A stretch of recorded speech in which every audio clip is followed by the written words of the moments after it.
Well, we've been talking about it this morning. Dog theft is on the rise right across North America. The American Kennel Club says reports of dog theft have increased by more than 20% per year since 2021. Those are concerning statistics for dog owners who are trying to keep their pets safe. Some of the most popular dog breeds targeted include French Bulldogs, Yorkshire Terriers, German Shepherds, Labrador Retrievers, and Siberian Huskies. For more on what's behind the rise, we are joined by Camille Labchuk, Executive Director at Animal Justice. Nice to have you here. Good to be here. Okay, Alberta is one place that has seen this spike in dog thefts. The Alberta Abducted Dogs Welfare Association says 52 dogs were stolen since last November. Why the increase? That's really troubling. It's hard to know why there's an increase, but there are a few reasons that people would steal dogs.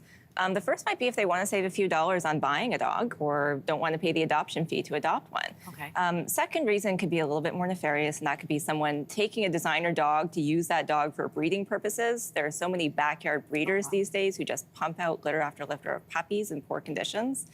And finally, even more disturbing, there could be situations where people take dogs for bait animals or to use them for fighting. Oh, man. What happens to these dogs after they're stolen? Well, it's really hard to know, but I think, if a number of them were used for backyard breeding operations, they would be conscripted into a life where they produce litter after litter of puppies. And that's obviously really heartbreaking for a family to think about that fate befalling their beloved companion.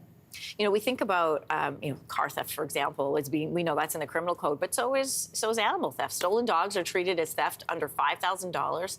Are pet crimes typically reported, however?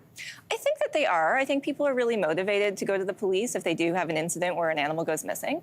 I think it's also possible sometimes people don't realize a dog has been stolen. They simply think the dog has gone missing and has run away, and so that could be an issue as well. But I do believe that people are very motivated to get that information out to authorities. I wonder how authorities would even go about tracking whether or not a dog has been stolen if it's not microchipped.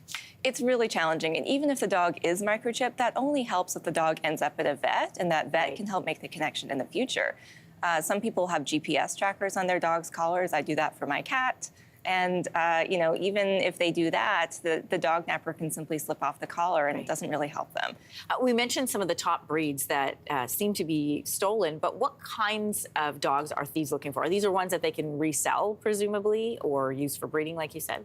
I think that's the most likely scenario. I think there could be crimes of impulse where someone just sees a cute dog, they decide to take it. Maybe it's a small dog that they think will be easy to get away with. But there's other situations where likely people who want to set up a backyard breeding shop would consciously target specific breeds of dogs for that purpose. So there's going to be a lot of dog owners who are concerned when they hear those kinds of statistics. They might even have one of those breeds that we listed. What do you recommend to pet owners who have some concerns? Well, prevention is key. I think the first thing is that if you don't leave your dog unattended, there's much less of a likelihood that that dog will actually be stolen. So that even means leaving your dog in the front yard for a few minutes. Someone walking by could see that dog. That especially means not tying up your dog to a post while you go in to get a coffee or do some errands, because, again, that's a very risky situation. And I would also say that people should consider adopting mutts, adopting mixed breed dogs who people are just simply less likely to want to steal. That's all good advice. Camille, thanks so much for coming in today. Glad to be here. Thank you. Hey, thanks for watching. If you liked this, be sure to subscribe here, or you can check out more Your Morning videos right here.